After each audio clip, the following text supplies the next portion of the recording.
Detroit Pistons select Luke Kennard from Duke University. The Utah Jazz select Darius Baisley from Cincinnati, Ohio. Welcome back, everybody, to another episode of the Triple Double Podcast. We are officially underway with the 2019-2020 Ohio high school basketball season, so we have a whole lot to talk about. We're going to start by talking about the Ohio Valley Hoops Classic, and our guest today attended one of the days, and I think a lot of you listeners did as well. We appreciate those who attended, so let's get into it. Our guest today has been on the show many times, Northeast Ohio Spotlight's TJ Peatross. TJ, what's going on? Nothing much, brother. Appreciate you having me back on. Oh, no problem, man. No problem. You've certainly covered your fair share of miles. You know, we're just not even a week into the season, and you know you've already done Cincinnati, Cleveland, Columbus, Akron. You know, you've already been everywhere. Yeah, I try to the first couple of weeks of the season, and especially before the weather starts to really get nasty. I try and make my rounds and try and see as many teams as I can. And, thankfully for, you guys and all Ohio and, the guys up in Cleveland, it was awesome. I got to see about 35 or 36 teams, I believe, something along those lines. So it was a productive weekend, to say the least. Yeah, that's a great amount of teams to start out with. We had 11 games at the Ohio Valley Hoops Classic. I know you were there Friday when we had 5 of them, and wanted to start off talking about that event. When you saw, let's see, we had the Moore Lutheran East game, you had the Taft versus Lakota East game, you had the Mason versus Carmel game. Who impressed you at the Ohio Valley Hoops Classic? I think the two biggest takeaways that I had from Friday's games were I think it was the coming out party for Nate Johnson out of Lakota East. It's a kid I've been tracking since he was a sophomore early on in the season about a year ago, and it was nice just to kind of see him put everything together, and that was like an incredible showing against arguably the most athletic team in Ohio in Cincinnati Taft. And then I think with Moeller, it was just kind of, we've come to expect, pretty much consistency from that group. And I think senior Max Land is kind of taking a major step up in his role from a year ago. And he was incredible. I think Ticket said, he's like a high school bully. And that's exactly what he was that day. Yeah, absolutely. With Max Land, and I've been telling people around the state, that's a kid that can score the ball, and didn't have to do it last year with the personnel Mueller had. But he's going to a Division I school in St. Francis. But I think some guys are going to regret maybe not getting involved with him. And Mueller, just has so much length and depth and just top end talent. But I was impressed with Lutheran East. I thought they played a hell of a first half and just kind of wore down in the second half. They don't have the positional size, especially in the backcourt that Mueller has. And then with Taft, you saw a team that is going to get better as the season goes. They got a lot of new pieces, guys who haven't been around there. They've got a coaching change, even though he's got some familiarity with the program. But Lakota East was tremendous. And as they get more healthy and Nate Johnson really realizes how good he is, he had another 28 points on Tuesday against Cincinnati St. Xavier. You're going to see a lot there. And then wanted to also talk about, you went up to Columbus on Saturday, but at the Ohio Valley Hoops Classic, we saw Cincinnati Woodward versus Jeffersonville out of the Indiana area. Really impressed with Woodward, even though they did end up taking a close loss. Paul McMillan's got a really good group there to build around and to push the tempo. And then Hilliard Bradley, wanted to mention them, and wanted to mention Dayton Thurgood Marshall as two other really, really good teams that we got a chance to watch. And then Worthington Christian as well. Unfortunately, they played in the event down arguably their 3 best players, 3 of their top scorers, and they were undermanned, couldn't really do much with Thurgood Marshall, down some guys, but still an impressive group. And then Hughes London was kind of a sleeper game. Cincinnati Hughes lost some pieces from last year, but was surprisingly good on Saturday, put a lot of points on the board, and London is a good small-town team as well. 2 other things that happened at the Ohio Valley Hoops Classic I wanted to get your take on. I've never seen something before where a fire extinguisher goes off during a basketball game.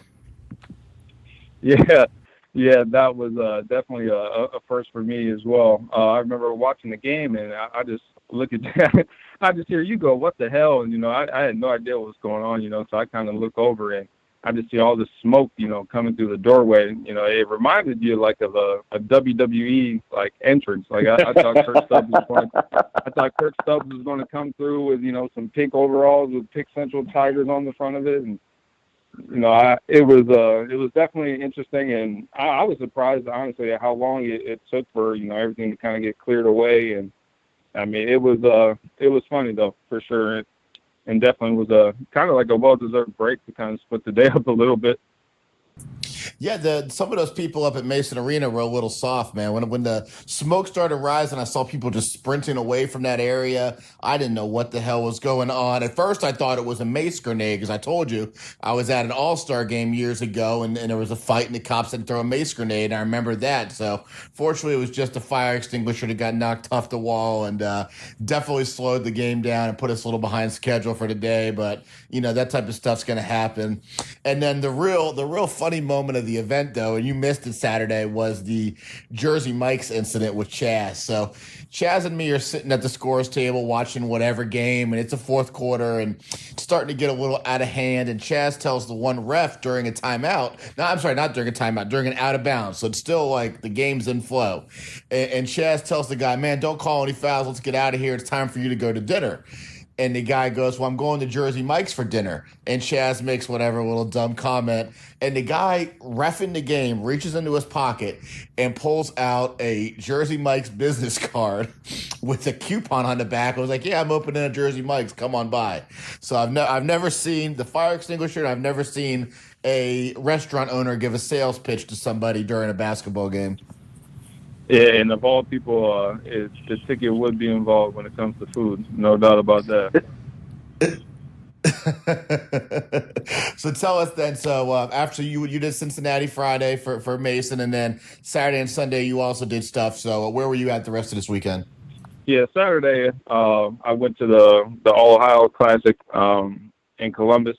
And it's kind of an interesting setup, the way they do that event. I don't think I've ever been to an Ohio event that does it like this.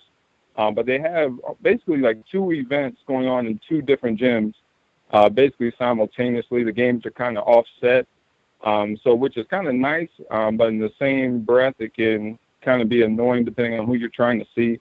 So it was a little bouncing around back and forth from Gahanna Lincoln High School and Pickerington North High School. But it was definitely a fun day. The trip wasn't too bad. It was about 15 minutes in between the two locations. But yeah, it was definitely a good opening weekend. There was a lot of kids that kind of stood out to me. A couple of kids that I wasn't familiar with down that way. So it was definitely nice, and just a way to get everything going and get excited about basketball again. And then Sunday you were in what, the Cleveland area or Cleveland itself? Yeah, so on Sunday, it's called the Great Lakes Classic. I believe 2017 was the first year, so this would be the third. So yeah, they do it at Cleveland Heights High School. I think this is the second season they've done it there. It's actually a 3-day event. They had 2 games Friday, about 5 or 6 Saturday, and 5 or 6 on Sunday. I slept, I feel like deservedly so, on Sunday. But I made it up to catch the last 3 games, St. Ignatius and Richmond Heights, University School in Maple Heights. And then the best game I saw all weekend, hands down, was Cleveland Heights and Shaker Heights. Probably not the best from an actual basketball standpoint, but from an entertainment factor, it was pretty high level. Definitely entertaining, especially for a game that didn't get started until, after 8 o'clock at night. Yeah, that's I saw some highlights of that game. I saw some EJ Farmer's highlights that Steve put up. It definitely looked like a good game. So now, we got some other stuff coming up over the next few weekends. People are going to be in Columbus next weekend. This coming weekend or just during the week, you're going to spend the majority of your time in Northeast Ohio. And, so what are you looking for over the first couple of weeks in Northeast Ohio? And, who are the top teams that you really want to get around and see at the beginning of the season? Yeah, so what I try and do as early as possible, and I even kind of get a head start on this in June with the scrimmages. There was a big scrimmage down in Lima about midway through the month So that was like huge, kind of see a lot of teams early on. But I try and, get the big dogs out of the way. Your St. V's, your St. Ed's, your Molars. I try and see as many of those top-level teams as I can. And then that way, during the week, I can kind of sprinkle in and see some of these Division II, Division III teams.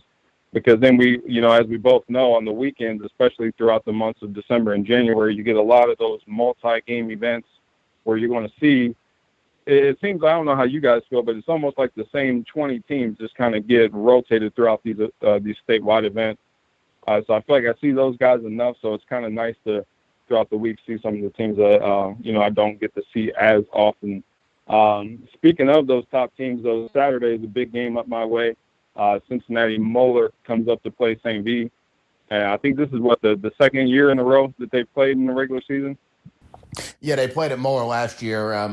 Yeah, so this will be, a rematch of last year's Division I state championship game. So definitely a lot of high-level talent in 2021 and 2022 in that game. So it'd be nice for me to kind of see everybody at once. And then I know a lot of people want to go see the obviously the Bronny event next Saturday on the 14th. And then I think a lot of the other major events that we have coming up don't really get started until right before Christmas. But yeah, I'm just going to try and make my way. Might catch a Senate League game on Friday between Rhodes and Glenville, two really athletic teams who've kind of been playing really well early on. And maybe even sneak a couple trips to ISA Inspire while I'm up that way. Well, there's a lot going on in Cleveland in January when you get the play-by-play up there, and I know Chet Mason has an event and everything. So in covering Northeast Ohio, and I like to do what you like to do in terms of, your Fridays, you're going to see your big high schools, up there. It's the St. Ed's of the world because, as much as you get those early evaluations or those scrimmage evaluations, you're going to get your best evaluations when you're watching an Ed's take on an Ignatius or, I don't know if they play, but like an Ed's versus a St. Vincent St. Mary or something where you get to see, your top-ranked kids really go at each other. And then during the week, you take a chance on guys. You go see some teams you've heard about, some off-the-path locations and whatnot. So in the Cleveland area, or we had Stubbs on the podcast, we did an Ohio preview, but just as somebody who lives in the Northeast, I wanted to talk about, some of the really elite teams this year early in the season. And in Division I, in Northeast Ohio, to me as an outsider, it looks like Menor, it looks like Cleveland St. Ed's, it looks like Brush, and it looks like Lorraine. Would you agree with that? As far as Division I, absolutely. I feel like a team that doesn't get as much, doesn't really get talked about nearly as much. And I think a lot of it's because of the location that they're in. They're kind of like in a weird spot with Greene. So I don't know if you're familiar with Uniontown Greene, but it's in Summit County, which is like the Akron area, but it's like right on the border of Stark and Summit. So it doesn't really get a lot of that, Cleveland.com pub, and, they don't get like a ton from, Camp Repository. So it's kind of like in a weird place. But they are far and away one of the better teams that I've seen so far in the early part of the season. And I think they beat Menor last year in the regional semis by 7. I think it was like a double digits. And then lost, I think it was like 17 points, and then played a pretty competitive game against Ed's in the regional finals. So I think Greene is a team that's very, very capable of making another trip to regionals, and definitely a team I'm very, very high on. So it'll be interesting to see how that kind of pans out. Cleveland Heights was probably the most talked about team throughout the summer, between getting the, J.R. Bremer, former NBA players, the new head coach, and a boatload of transfers. They dropped 2 of their first 3, so it'll be interesting to see kind of how they bounce back and kind of get acclimated to one another. So trying to think who else. I mean, you got Medina. I think Coach Hassinger over there does a great job. They have a junior point guard named Corey Tripp, who really, really impressed me in November against some high-level teams. I think Shaker Heights' toughness, I think they're always going to kind of hang around in games. Guys like Dakota Cochran just kind of do all the dirty work. And then a sleeper team from down my way, I might be a little biased because they're right around the corner from me, but I think Kenton McKinley is going to have a real shot to make it out of districts if they can get by Greene and really make some noise up at Cleveland State. Yeah, those, and when you think about Cleveland basketball right now, you think about like Eds and Brush for having, maybe the top end talent or the senior talent that's been around. But yeah, those are some of kind of the teams that are waiting in the weeds in Division One that might not look as glamorous on paper, but definitely have a chance. And then in the smaller divisions, Division 2 through 4, I mean, the two teams that everybody is going to be talking about, in my opinion, would be St. Vincent St. Mary's, who I know beat Pickerington North in Columbus this weekend, have a big one, like you said, with Moeller this weekend, and then also Lutheran East, who did lose their opener to Moeller, but again, I thought they played a pretty good half of basketball, considering the size differential in the two programs. Absolutely, and I want to say the very next day, after Lutheran East took that loss to Moeller, they had to travel right up to Cleveland to play in the Great Lakes Classic against a really scrappy Glenville team who's got a lot of long athletes, and that looked like it was a very high-level competitive game, and they actually won. I think it was fairly close, but they were able to pull away, so that's definitely a good sign for them. Division 2 in Northeast Ohio is actually pretty stacked, in my opinion. I still think St. V is far and away the favorite, and rightfully so.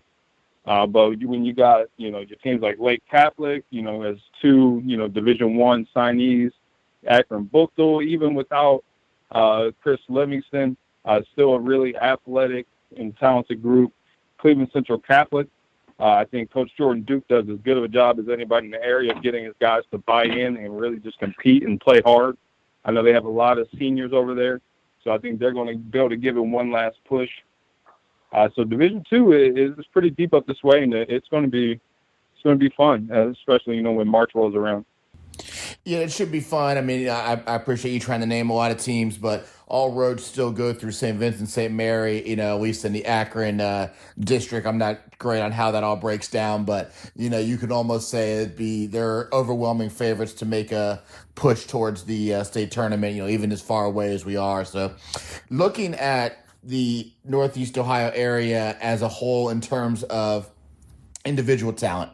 And I think we've talked about the seniors a whole lot on this podcast over the various episodes with you and Stubb and Chaz and some other people. But what I want to talk about is I think the junior class in Ohio is really, really good, particularly in Northeast Ohio, and particularly in Southwest Ohio where I am. And in the Northeast, who are some of the guys that you really think are going to blow up this year? I mean, I want to say blow up, but at the same time, some of them are already known. When you look at like a Malachi Branham, when you look at like a Seth Wilson, who's already, committed to West Virginia, some of these other kids, who are the guys that you really have your eye on in that class in Northeast Ohio? There's a kid who I saw on Sunday. I think he's kind of off the radar a little bit. I think some of that is due to who he chose to play with this spring and summer. But there's a kid named Jamar Talbert who goes to Richmond Heights. 6'3" wing, broad shoulders, really long arms. I mean, he just has so much upside as he kind of continues to figure it out and put it all together. I mentioned his team earlier, but Kobe Johnson on the Canton McKinley, 6'3", really strong, athletic wing. He just really knows how to play, and I think he's got more talent around him this year, so it'll be interesting to see kind of how he approaches things from a leadership standpoint, especially with that team returning about 90% of its production from a year ago.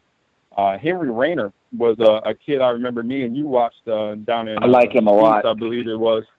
Yeah, Henry Rayner did incredible in the Richmond Heights game. I think he finished with 25 points and 10 rebounds, and that was probably one of the best showings I've seen from him. But in my opinion, I know he's not a Northeast Ohio kid, but I want to definitely say something about this. When I was down at the All-Ohio Showcase, there's a kid named Desmond Watson from Columbus St. Francis de Sales, and he put on a show. I would say between him and Nate Johnson, they were probably two of the biggest, kind of stock risers for me in that class over the weekend. And just to see a kid as tough and as physical as he is and just doesn't take a play off. I mean, I think he scored 39 points in that opening game against Huber Heights Wayne. So that was definitely fun to watch and just kind of see how much he's matured and how much he's improved from the last time I saw him, which I believe was like in May. Yeah, I like Des Watson. I always have. I thought he was a huge piece with Ohio, where he was maybe undersized to play the 3 and the 4, but they asked him to do that sometimes, and he certainly competed in that role and was a really big piece for him. And I know he didn't really get a lot of balls to shoot on Ohio, but he will at the high school level, and definitely hope I get a chance to see him. And then running through these other juniors real quick, like I said, Malachi Branham, everybody knows him. St. Vincent St. Mary, Seth Wilson at Lorraine. EJ Farmer was very good at Lutheran East for 2 years, now at Cleveland Heights. Jalen Billingsley, 6'8" big out of Lutheran East. You got Corey Tripp, who I think you mentioned earlier, out of Medina. Kobe Johnson, who you did mention, guard out of Kenton McKinley. Michi Johnson, we have to mention, even though he's not going to play this year, he's injured. Left Garfield Heights for ISA Academy. And those are the guys who already have, several Division I offers. Couple sleepers I wanted you to comment on that at least I think are intriguing players in the Cleveland, Akron area in 2021. Jonah Wag out of Cleveland, Villa Angela, St. Joe's. Josh Irwin, I don't pronounce the school. I'm going to say West Geauga. And then Amarian Dickinson. All right. Amarian Dickinson out of Cleveland Rhodes. And then this last one, I don't know, is Anava Whitey playing basketball? No, he's officially, I guess he's kind of hung him up. The 16, 17-year-old kid. But, to my knowledge, he is not playing at all this season. And I think he's done moving forward. But Jonah Wag is a kid I really like. And I remember Coach Babe Kwasniak told me when this kid was a freshman that he was going to be a really talented player. And the one thing that really stood out to me back then when I watched him as a freshman was just his toughness and just kind of his IQ defensively. And just really has a knack for the ball, and he gets after it. I think the backcourt of him and other junior Jaden Hamid, it's going to, they're going to be leading a bunch of young pups. But I think if anybody can kind of figure it out as the year goes on, it's going to be Babe. So that's a kid to definitely like. Josh Irwin from West Geauga, who you mentioned, 6'6", big, can really shoot it. Vocal kid. That's one thing that really stands out to me, especially nowadays when you're a lot of kids, they do more talking on social media than they do on the floor. But when you watch a West Geauga game, you know exactly where Josh Irwin is at all times. So I think he's got a chance to be really good. I think he's picked up a couple of low major and mid major offers over the last couple months. And Amarian Dickerson is a very intriguing player out of Cleveland Rhodes. Like you mentioned, they have a ton of younger talent. They have a point guard who's a sophomore named Jamal Sumlin. They have another junior named Keyshawn Hall. So they should compete to win the Cleveland Public League. And I think they have some pretty big matchups in some of these local events. So it'll be interesting to see, kind of how they compete in the non-league games. So we just covered a lot of different areas of the state, and what people have talked about how big Northeast Ohio is as a geographical area, and we just went over some of the top juniors, and you got kids that live in Canton all the way to kids that live in the city of Cleveland. So you're going across a huge area. So you talked a little bit about this earlier in how you structure your schedule to see maybe the big games on Friday and some of the maybe more local games to you during the week, but how do you try during the winter to hit your whole geographical area in Northeast Ohio? And then it's also, I think, noteworthy that you're not a guy that just worries about Division I's or even a guy that just worries about Division I, Division II, but you certainly take it serious in having Division III colleges that subscribe to your service as well. Yeah, kind of. It's funny you said that because the original kind of idea for NEO Spotlight was to focus solely on Division II and Division III level kids. As someone who went to the University of Mount Union in the OAC, I know exactly how good, small college basketball is here in Ohio. And I think that was... especially up your way. Oh, absolutely. Between the Mariettas, the Baldwin Wallaces, the John Carrolls, the Mount Unions, the Worcesters, I mean, it's high level. And that's just in the Division III. But I was definitely, still am, very passionate about small college basketball. And it's something that really bothers me. I think as people, we always have something that kind of really gets us going. And I think when people kind of undermine or, kind of just throw off to the side, small college basketball kind of, it's just, as we all know, it's high level basketball. And I don't know if one of you guys shared this, but it was Coach Beeline was talking about a kid that they picked up in Michigan. He was a kid he played in the Division III national championship game. And Coach Beeline said, I looked at my staff and said, if that kid can score 40 points in a Division III national championship game, he can play about anywhere in the country. And I think that's a message that a lot of people need to hear. But I think if people really saw kind of what I do in terms of making my schedule and how I go about it, I think they'd probably lock me up. So what I do throughout the month, so for November, I know I'm going to be going to, a bunch of these multi-game showcase events. So I kind of pencil those in early, and I tally which teams I'm going to see at those events. And I have a sheet that it's like about 8 pages long. It has every notable team in the entire state of Ohio, and they're color coded. So teams in green are high priority teams that I need to see, 2 or 3 times. Teams in orange are kind of like in the middle for me. I want to see once or twice. And the teams are in the red are kind of like I'll get to them if I can get to them. So when I go through these multi-game events, I say, okay, I want to see, this team twice, this team here, and then I use those Tuesdays, those Wednesdays down in Columbus sometimes, those Thursdays down there, Fridays up here in Northeast Ohio to kind of sprinkle in everybody else.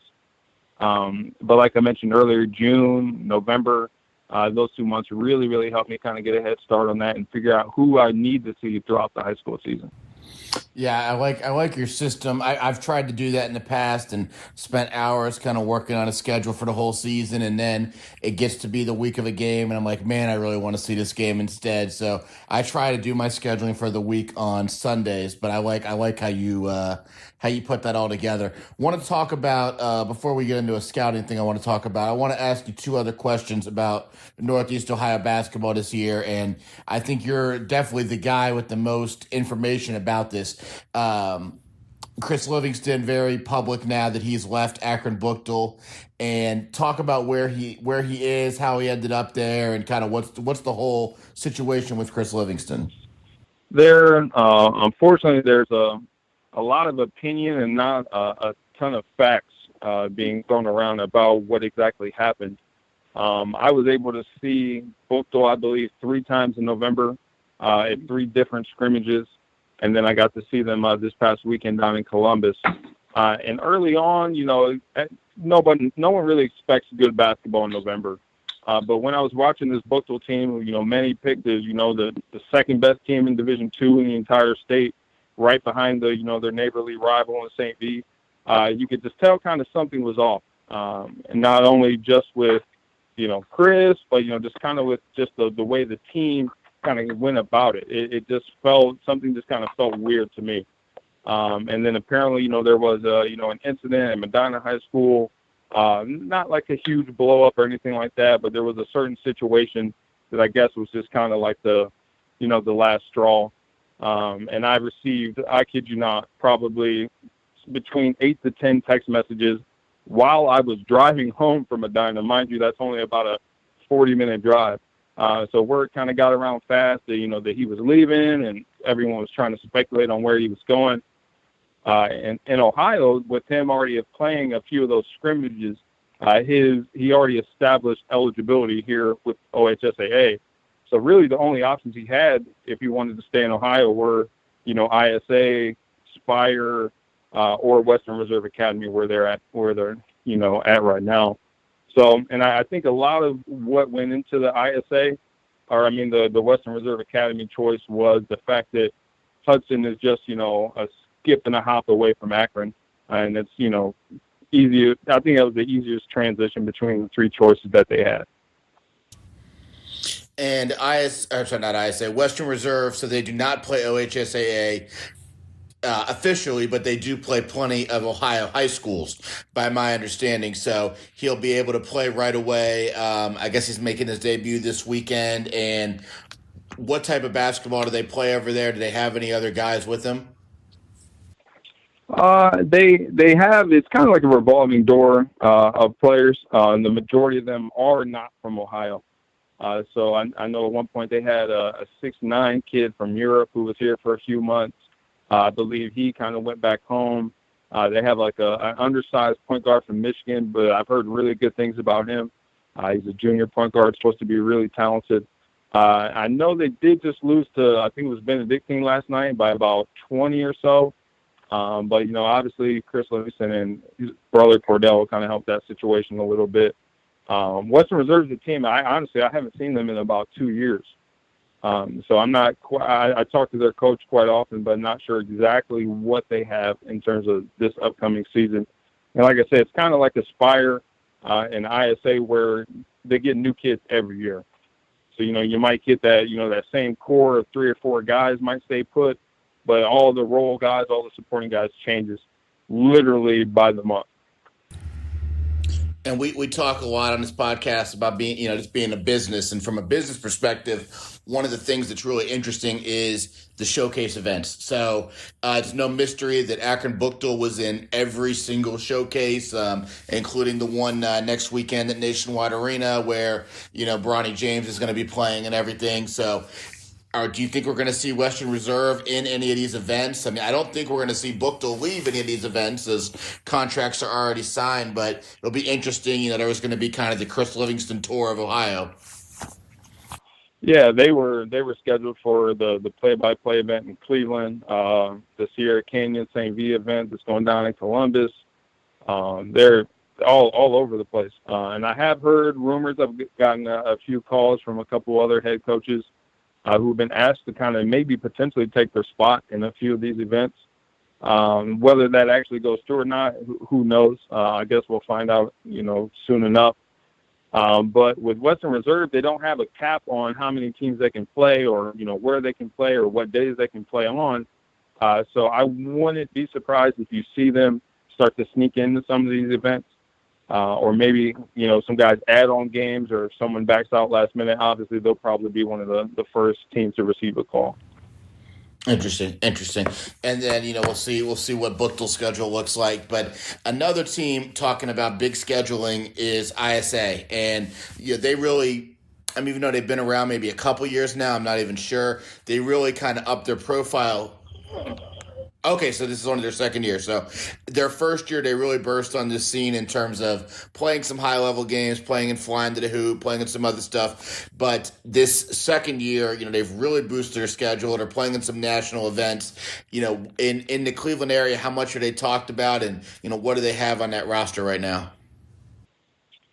I want to kind of tip my hat to Coach Dave Brisky over there at ISA. In just his second year, like you said, man, he's managed to really get them in some big events. I believe they play at the Cancer Research Classic in Wheeling, West Virginia. And Yeah. That's about as high level as you can get in terms of high school games here in the area.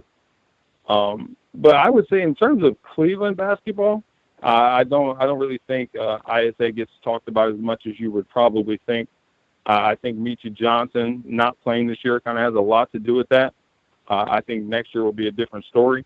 But this year, the big talk is always going to be the local teams, the Cleveland Heights, the Shaker Heights, the Garfield Heights. Those games are always going to get packed out, no matter who's playing. I think if I plucked, a random fan from one of these games and asked them to name me 3 kids on ISA, I don't think they could. But I think a lot of that has to do with them being a new program. Where they're located, they're not necessarily that close to Cleveland. It's kind of almost closer to like Ashtabula.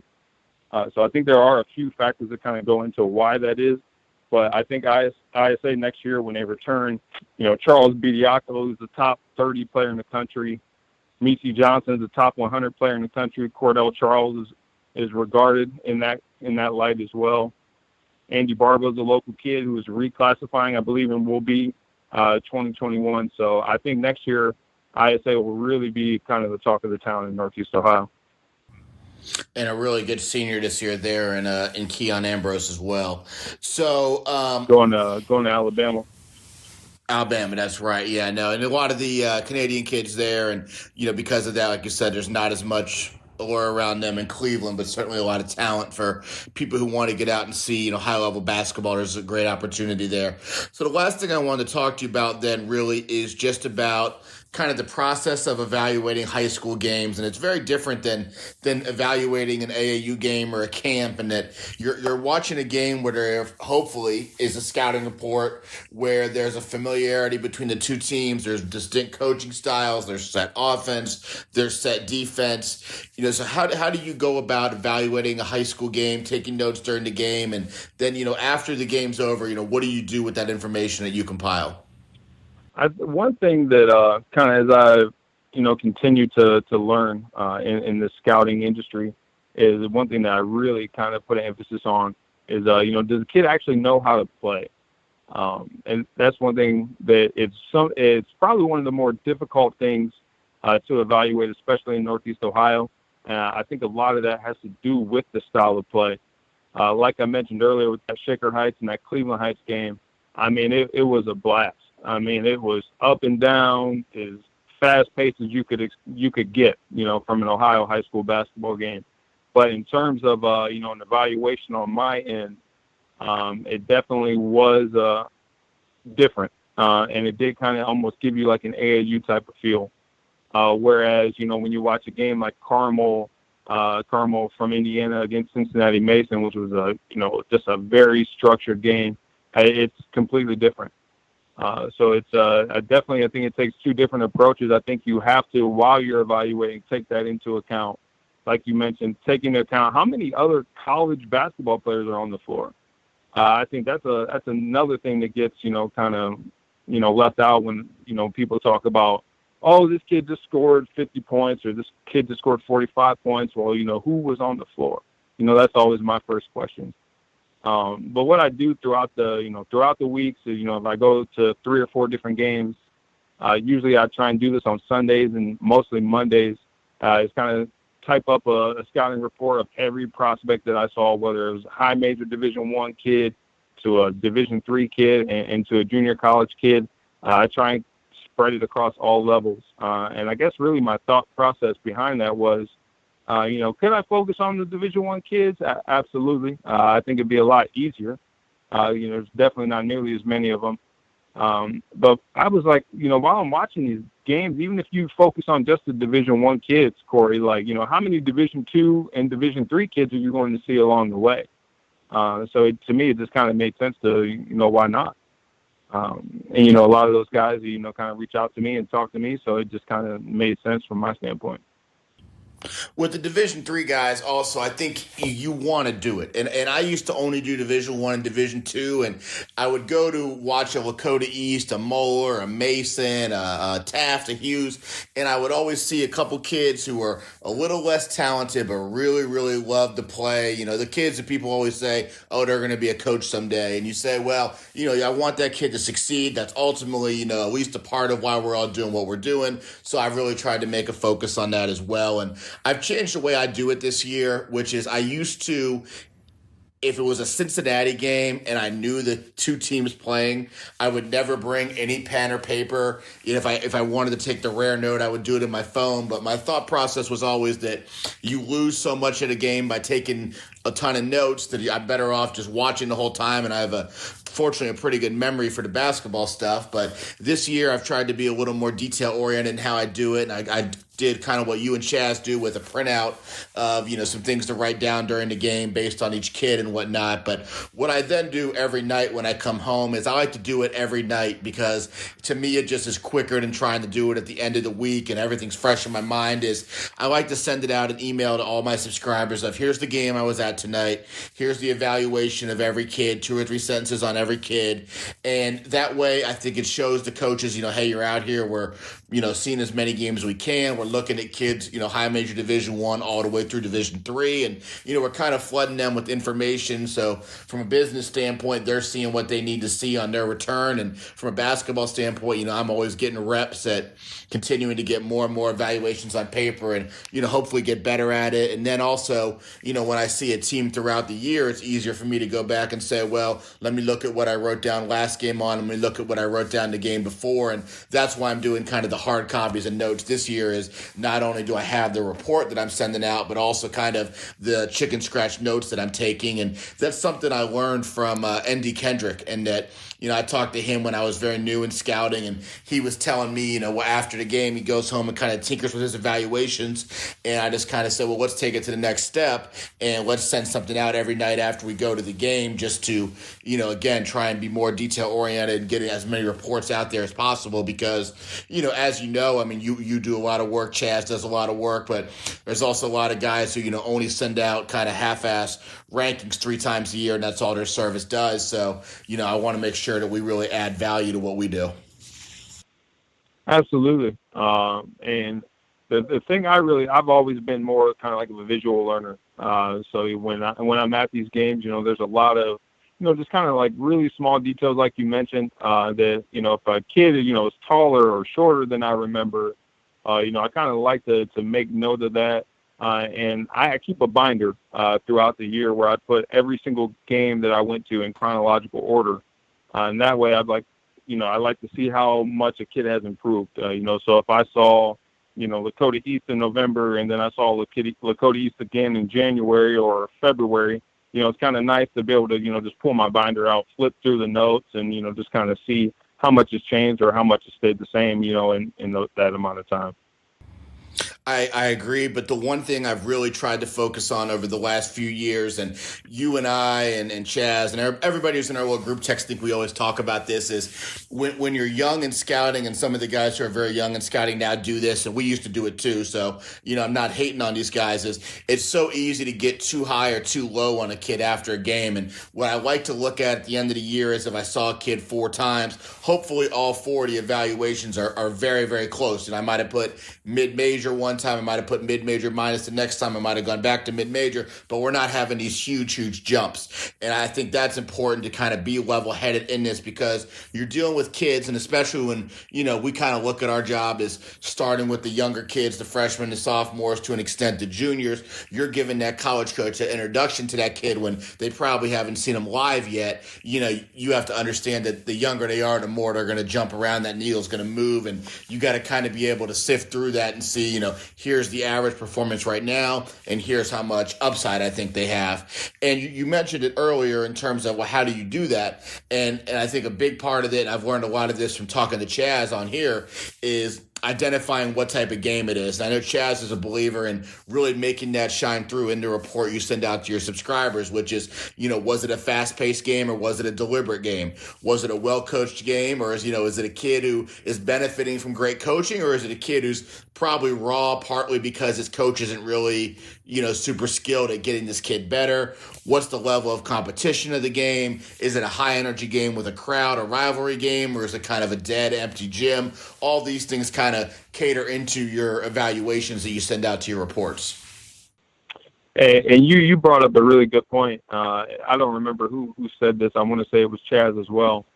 And speaking of Chaz, he's a guy that, with as entertaining as he is and as funny as he is, I do kind of almost look at him as a mentor in the scouting industry. A guy who, started doing this when I was in high school. Him and John Silva are 2 guys that anytime I'm around them, I try and pick their brain as much as possible. But I believe Chaz told me one time, he said, these kids typically don't get better the more times you see them. And kind of what he was referring to with that is, we see a kid 5, 6, 7 times throughout the year, especially like with you, for example, you probably see Moeller about that many times. I see the St. V's, the Eds, and all those guys about that many times, pretty close. And we get to a point where we start to really pick apart their games and start trying to, put a magnifying glass over what they don't do well, that we oftentimes forget what they do well, and why we kind of became fans of them in the first place. So that was another reason why I really started to kind of branch out and try and cover the entire state of Ohio. And a lot of it had to do with, I just felt like I was watching the same 20, 25 teams throughout the year. Well, let me interrupt you real quick on that. It's so funny you bring that up, and I completely agree. So last night, Green Bay played Xavier. And I got a text from a buddy of mine who's a Bearcat fan who was just watching Xavier play, and he follows recruiting pretty closely, in Ohio. And he asked me, he said, this Amari Davis kid is a freshman out of Trotwood, scored 19 points for Green Bay against Xavier. He's averaging like 16 points on the season, had double figures against Purdue, had double figures against Wisconsin, shooting like 60% from the field. And he's like, well, how the hell does this kid out of Trotwood, who played major AAU and scored like 2,000 points in high school, how does he end up at Green Bay? And my response to him is simple: over evaluating.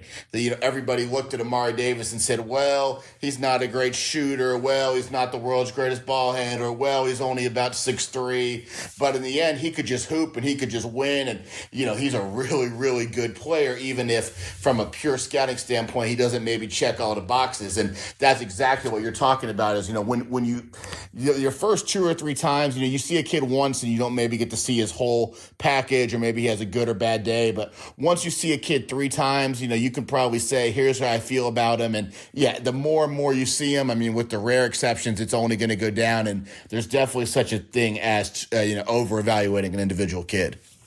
Absolutely. It's so funny you said that about Amari Davis, because that was a kid I honestly can admit that I was a little probably overcritical of. And I think a lot of that had to do with, because, I mean, we've been watching this kid since he was a freshman, I believe. And I can't even tell you how many times I watched Amari Davis play, whether it was high school, AAU, and like you said, we just kind of get oversaturated. We see a kid a million times. We just, like you say, you just overevaluate. We overthink it.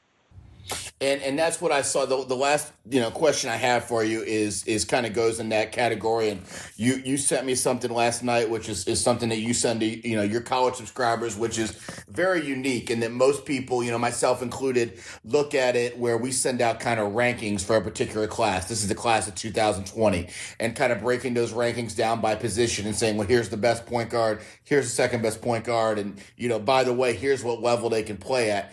And you've created something that you're sending to your subscribers that I really like, which is not really just a positional breakdown of rankings, but really a database of, here's the guys who can play high major Division I ball, here's the guys who can play mid-major division ball, and so on and so on, and then kind of letting the schools within that subset of wherever they fall, mid, low, high, D2, can kind of say, well, I like this guy, I don't like that guy, we don't need this position, we do need this position, and really kind of getting an overview without telling them, you can't recruit guy number 3 if you haven't already offered guy number 2. Yeah, and the only thing, Corey, that in the last few months that I've been worried about ranking are these chicken sandwiches. I still haven't been to Popeyes yet, and I'm ashamed to say that. I know there's people who are probably disappointed and feel let down that I haven't put out my Twitter review or my Facebook post about the Popeye sandwich. I'm still kind of trying to figure out if I'm going to get the original or the spicy, probably the spicy. But a lot of the times, when college coaches reach out to me about a kid, they never say, hey, where do you rank him in the top 5? Or, hey, who's the 3rd best point guard in Ohio? Or they always ask TJ, can he play for me? Is he good enough for us? What level is the kid?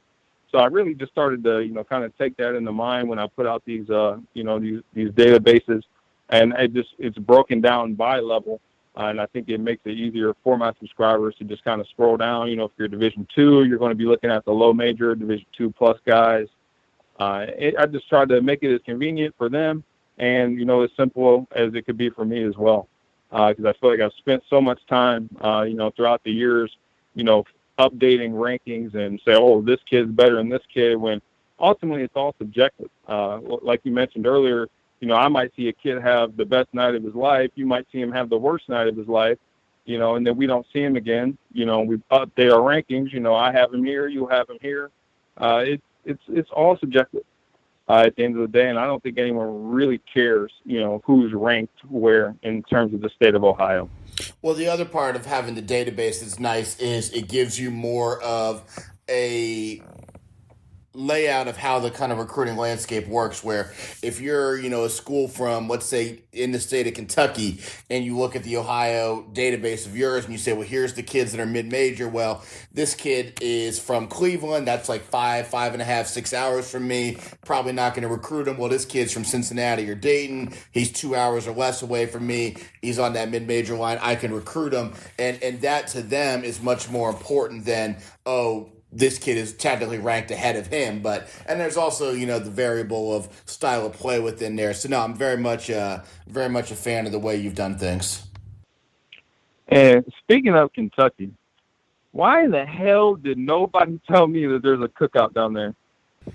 Man, so I knew there was one in Richmond, Kentucky, which is where Eastern Kentucky University is. That's off the highway, like between Lexington and there's nothing between Lexington and Knoxville for real, but it's one of the few things on there. Dude, the one in Lexington, I swear I had no idea last night. So I literally I came in using the map one way and I had to turn the other way coming out because of the flow of traffic. And before I even got my map turned on, I was like, holy shit, that's a cookout right there. I'm gonna stop and grab some dinner. I was already gonna grab something to eat anyway, and I was looking for something. I was like, oh, I don't want to do McDonald's or any of that crap, and I'm glad I didn't because there was that cookout. Got a nice little meal in. So now I know there's a cookout about 90 minutes from the house. So next time you're down here, man, maybe we'll make a little road trip.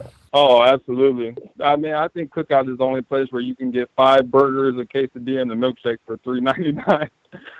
No doubt, man. I seriously don't think there's another fast food joint where you can get the more bang for your buck. And also, any listeners who are down that way, you got to get the banana pudding milkshake. That's TJ Peatross NEO Spotlight approved. That's what I got last night. I got the banana pudding. It's the best one. I knew you did. So, well, cool, man. Wait, I want to thank you for giving us your time tonight. Big weekend coming up. Enjoyed having you down. Thanks for coming down to our event last weekend, and looking forward to a great season. Absolutely. I appreciate you having me down. And next time you see my country uncle, Benny Carroll, tell him I say hello. And, I appreciate everything. And looking forward to kind of following the group chat this weekend, kind of see where everybody goes and what's going on. For sure, brother. Well, thank you again. Guys, thank you for listening. Triple Double Podcast. For Jason Moore, I'm Corey Albertson. We'll talk to you guys soon.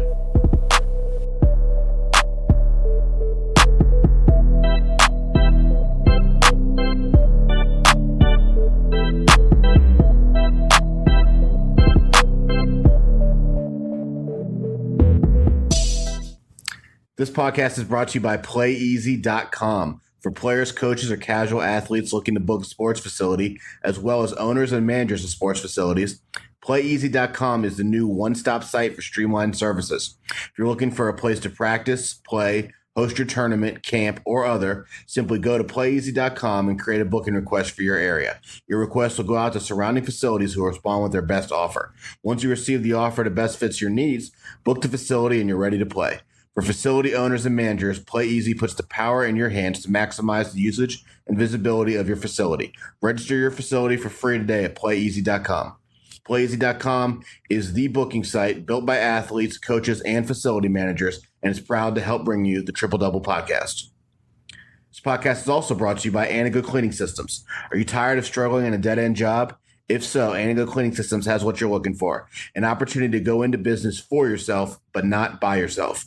With franchising opportunities available for as little as a $2,500 down payment, purchasing an Anago franchise has never been easier. Once you own your Anago franchise, you're licensed to clean commercial facilities all around the greater Cincinnati, Dayton, or Columbus areas with the support of Anago's sales, quality control, operational, and accounting staff. Call 513-332-0033 today for your opportunity to be your own boss and grow your own commercial cleaning company under the guidance of Anago's proven and successful system. Again, call 513-332-0033 to learn more. With Anago, your future starts today.